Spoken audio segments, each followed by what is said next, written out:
Sekarang kadang kami agak keras, namanya utang harus bayar. Kalau kau tidak mau keras, maunya apa? Jangan berutang. Bisa sampai gertak, suara keras.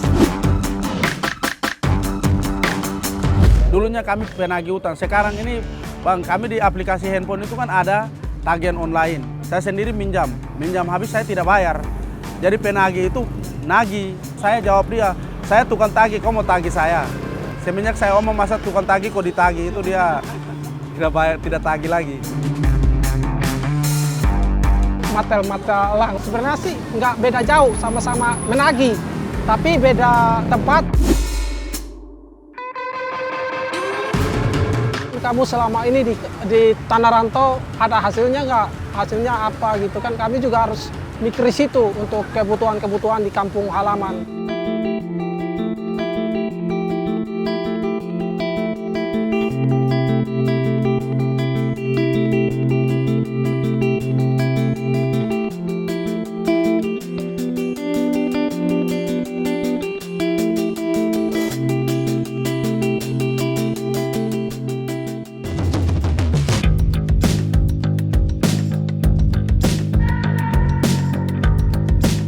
Kepada tukang ojek, kepada supir taksi yang sedang kredit kendaraan bermotor dan kredit mobil, nelayan yang sedang kredit perahu tidak perlu khawatir, pembayaran bunga dan angsuran diberikan kelonggaran 1 tahun. Dan pihak perbankan maupun industri keuangan non-bank dilarang mengejar-ngejar angsuran, apalagi menggunakan jasa penagihan atau debt collector.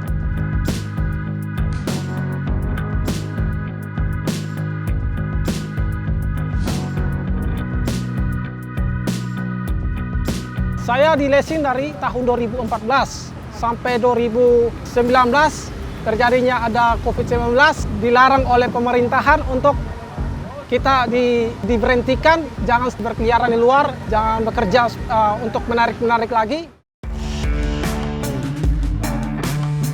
Kalau di dunia leasing, kalau di eksternal, mata elang. Ini omongan kasarnya, dapat unit baru dapat gaji. Paling rendah sih kita lihat 800-an satu unit. Tergantung motornya, tergantung dari leasing mananya, terus bentuk motornya apa. Harus dilihat fisiknya juga Bang, untuk mencairkan fee. Kalau dapat unit di jalan, diarahkan ke kantor. Jadi bukan sistem perampasan. Dari kantor udah dibuatin satu aplikasi, dan itu semua data udah masuk di dalam. Dan itu kami tinggal ketik aja, jadi kita langsung udah ketahuan di sini berapa bulannya udah tahu sih. Kasus corona mulai dari situ kami sudah nggak bisa ngapa-ngapain, hanya ya terdiam, tinggal menunggu abang-abang kalau ada berkat ya minta untuk bisa mencukupi kebutuhan. Pada dasarnya kami cari makan, jadi ya namanya utang yang harus dibayar. Ya kami berusaha semaksimal mungkin, kami nagih. Ya kami cari makan, jadi dia juga harus memahami. Dengan adanya COVID ini kami setengah mati, kami mau makan pun susah. Kami ke warung, mau ke tempat lain pun kami muncul di depan warung-warung kecil depan itu, dorang punya prasangka kami mau bon rokok. Karena memang kami dari sana itu wajahnya hampir mirip-mirip, jadi dorang pikir kami tidak merokok pun dorang pikir kami lewat itu mau bon rokok.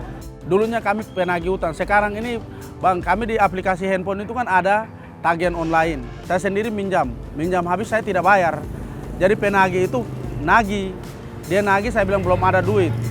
Jadi dia tanya balik, kapan mau bayar? Saya jawab dia, saya tukang tagih, kau mau tagih saya? Dia diam. Semenjak saya omong masa tukang tagih kok ditagih, itu dia tidak bayar, tidak tagih lagi. Jadi sekarang kebalikan, malah kita yang berutang.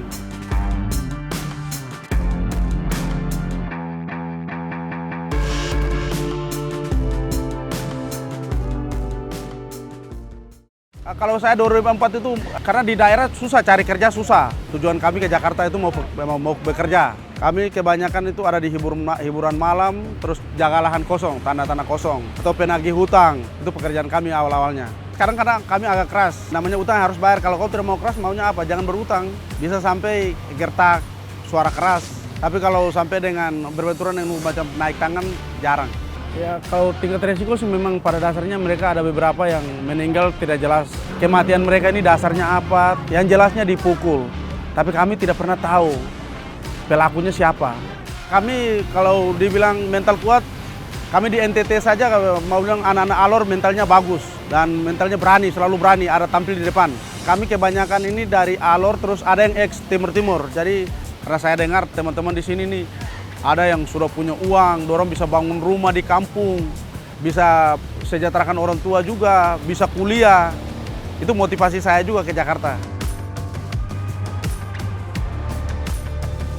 Abang-abang dari awal sudah dari kolektor, jadi diajak untuk ikut itu kerjaan. Kami kan tujuannya merantau, harus ada hasil juga untuk balik ke kampung. Karena nanti dari kampung juga dipertanyakan, kamu selama ini di tanah rantau ada hasilnya nggak? Hasilnya apa gitu kan? Kami juga harus mikir situ untuk kebutuhan-kebutuhan di kampung halaman. Seandainya ada lowongan gitu, kembali ke lowongan untuk bisa kerja gitu. Jadi kan ini beralih untuk profesi ya, dari kolektor ke tempat kerja yang lain gitu. Jadi seandainya kalau ada kerja ya kami pasti beralihnya ke situ.